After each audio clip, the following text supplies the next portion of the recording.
Bien. Buenos días, jóvenes. Voy a estar con ustedes a través de este video. El día de hoy no me fue posible, por cuestiones laborales, conectarme con ustedes. Vamos a tratar el día de hoy los métodos de Mill.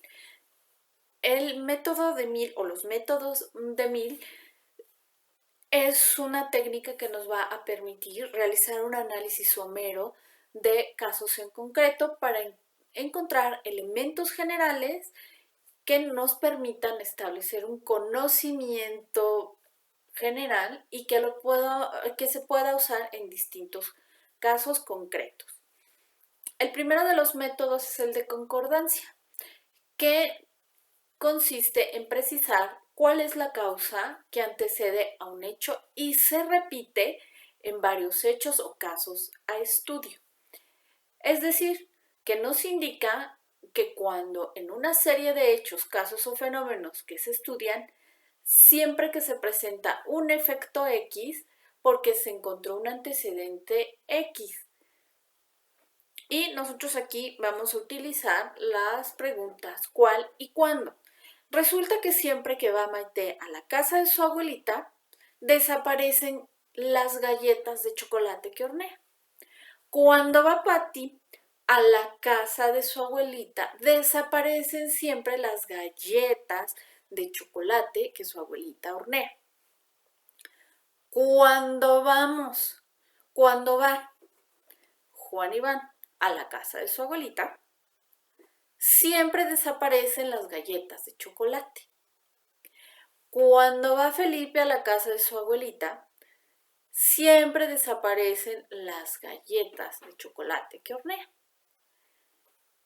Cuando no van a la casa de su abuelita, ni Maite, ni Patty, ni Juan Iván, ni Felipe, las galletas no desaparecen.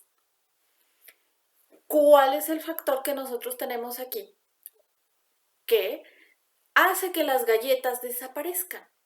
En este caso son Maite, Juan Iván, Patty y Felipe, que siempre que van a la casa de su abuelita, entran y se llevan las galletas. Entran a la cocina y se llevan las galletas. Este método lo vamos a utilizar en distintos casos en concreto. ¿Cuáles son esos casos? De estos 4 casos que estamos presentando, que es en el caso de Maite, de Juan Iván, de Patty y de Felipe. ¿Cómo vamos a saber? Pues cada vez que cada uno de ellos se presenta en la casa de su abuelita, desaparece el tarro de galletas. En el tarro de galletas ya no queda ninguna galleta. Por eso podemos establecer que cada vez que se aparecen los nietos a la casa de las abuelitas, desaparecen las galletas. El método de diferencia. Este lo vamos a aplicar cuando vamos a comparar dos hechos iguales en todo, menos en una cosa, que se produce cuando se presenta que no se dé, es decir, cuando se analizan dos casos que tienen características iguales menos una. Tenemos el caso en el que su compañero Sebastián tuvo la osadía de robarse el examen de lógica jurídica. Cuando se descubre el robo, porque la señorita Claudia de coordinación dio aviso que el examen de lógica jurídica había sido enviado al correo de Sebastián. Cuando esto ocurre así, Sebastián presenta 3 testimonios.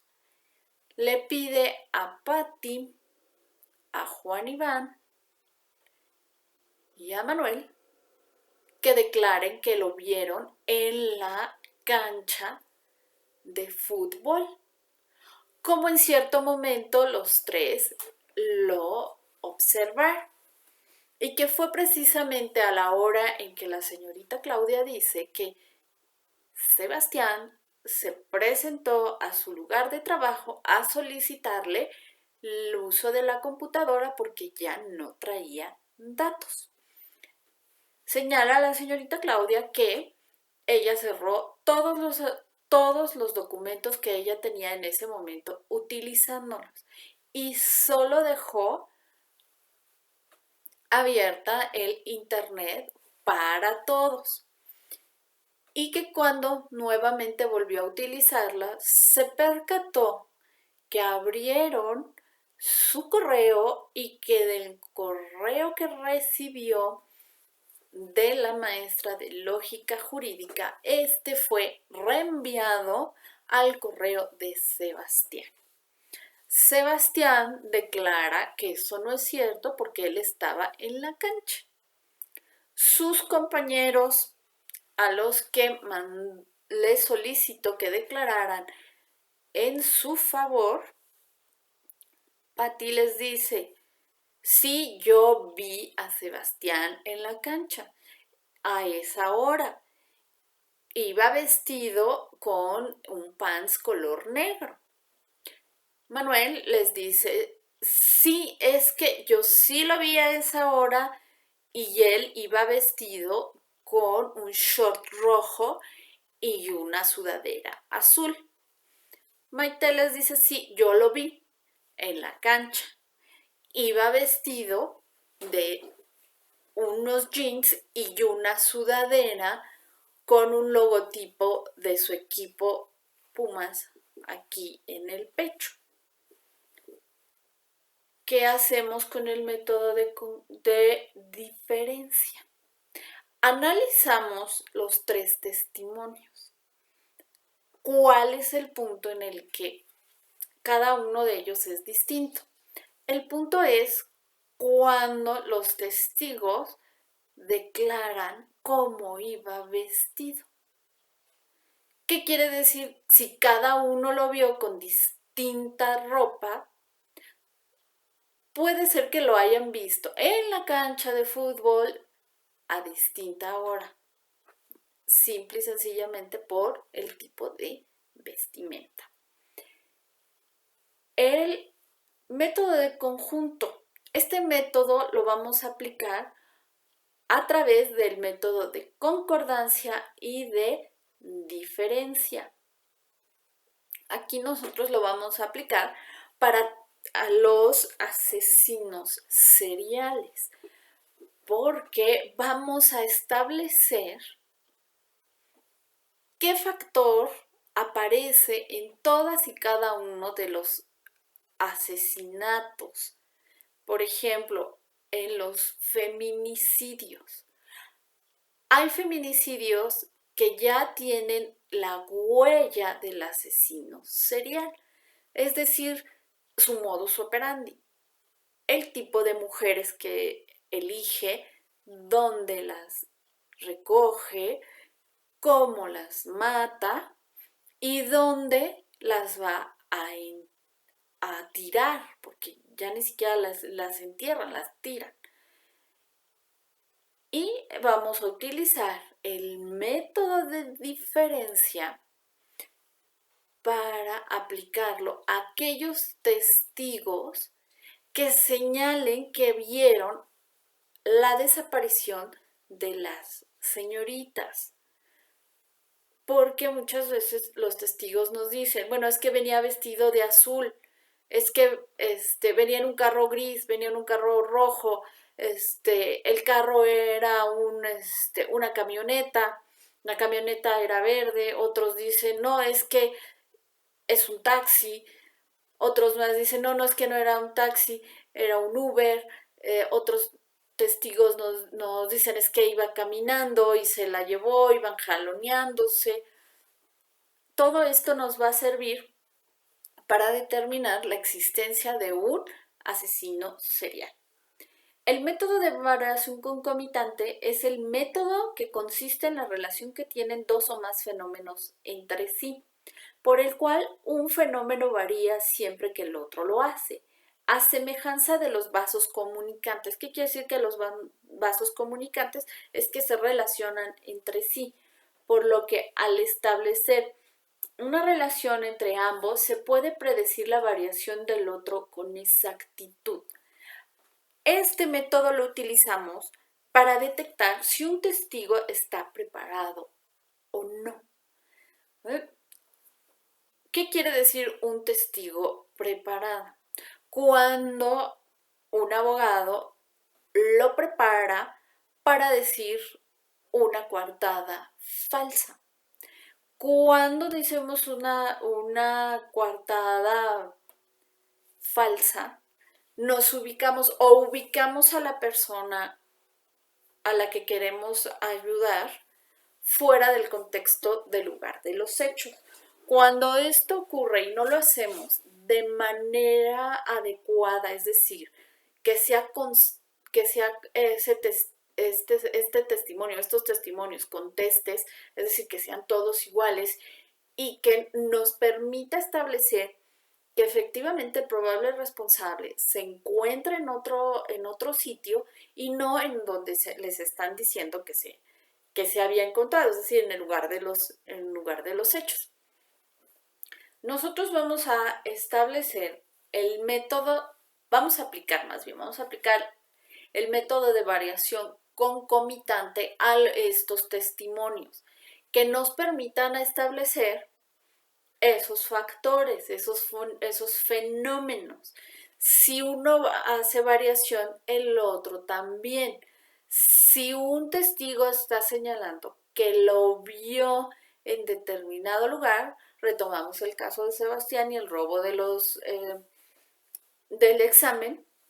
Si sus 3 testigos están señalando que lo vieron en la cancha de fútbol con distinta vestimenta, podemos establecer que esos testimonios son preparados. Hay parte de verdad. Sí lo vieron en la cancha, pero lo vieron a distintas horas o en distintos días. Tratando entonces de ubicarlo fuera de el lugar de trabajo, del escritorio de la señorita Claudia, lejos de la computadora de la señorita Claudia. Sin embargo, robustece el testimonio de la señorita Claudia los informes técnicos, las periciales que se realizaron a su computadora, en donde sí efectivamente se señala la hora en que se abrió su correo, la hora que se mandó ese correo y a quién se le envió. Eso permite establecer la hora que ocurrieron los hechos.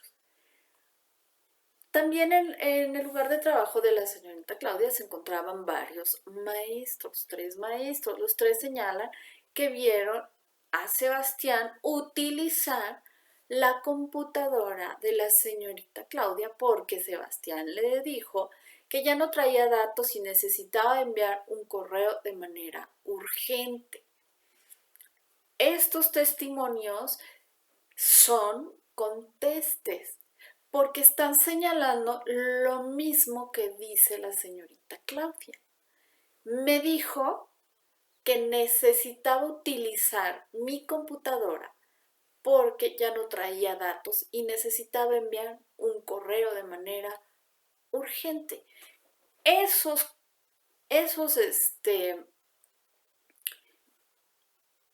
testimonios son contestes, es decir, no están preparados.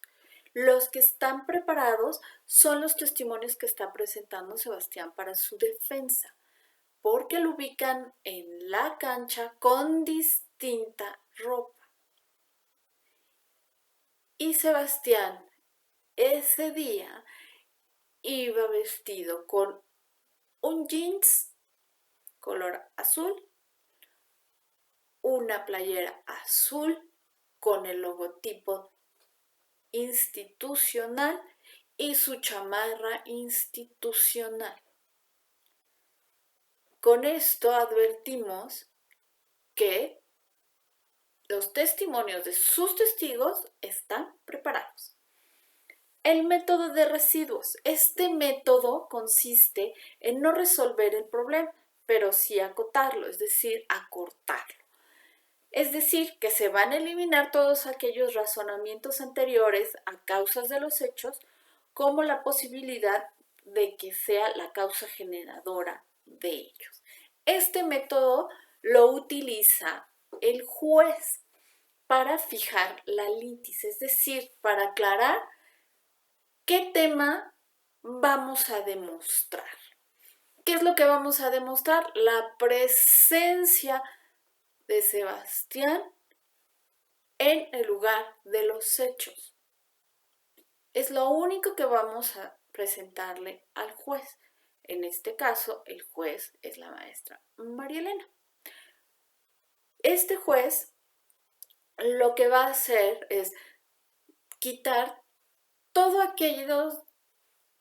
aquellas cosas de los testimonios que no interesan. ¿Qué es lo que no interesa? ¿Ah? Si Sebastián comió, si Sebastián es muy buen chico, si Sebastián es un muy buen estudiante, si Sebastián ha cumplido con todos los reglamentos de la escuela, eso no interesa.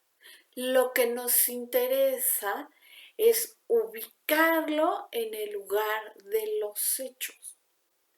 Y entonces utilizamos las declaraciones de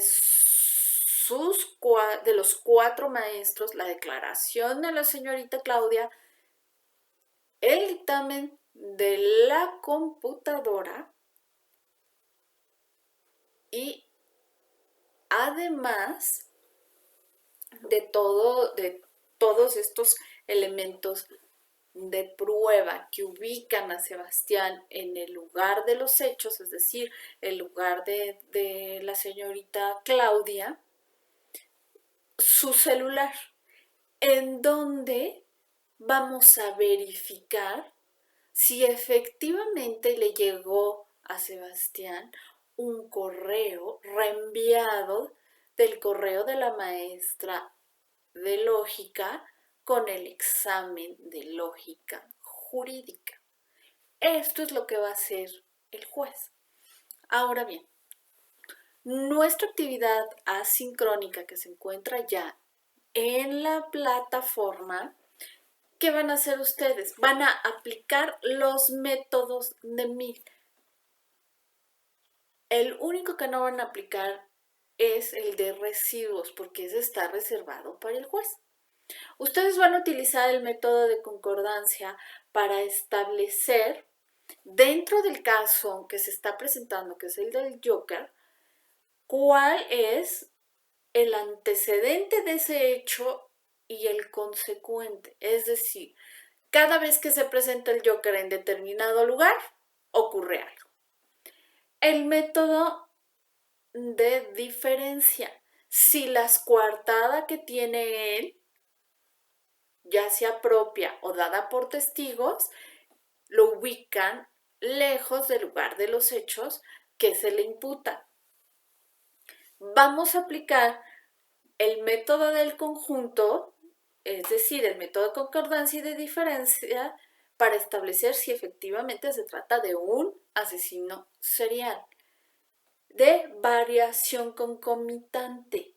Vamos a analizar si los testigos que se encuentran en el lugar de los hechos son testigos preparados o son testigos de buena fe. Cuando hablamos de un testigo de buena fe, quiere decir que él observó los hechos a través de sus sentidos. Ahora bien, chicos, todas las dudas que ustedes tengan en relación al tema, por favor, envíenmelas en los comentarios de clase, si es que así pueden. Si no, a través de su compañera Maite, me envían, por favor, una nota de voz con su duda. yo las voy a resolver en cuanto mi trabajo me lo vaya permitiendo y en cuanto ustedes empiecen a enviar esas dudas. Ya Maite tiene instrucciones específicas sobre la dinámica de resolución de dudas. Que tengan un buen día. Muchas gracias.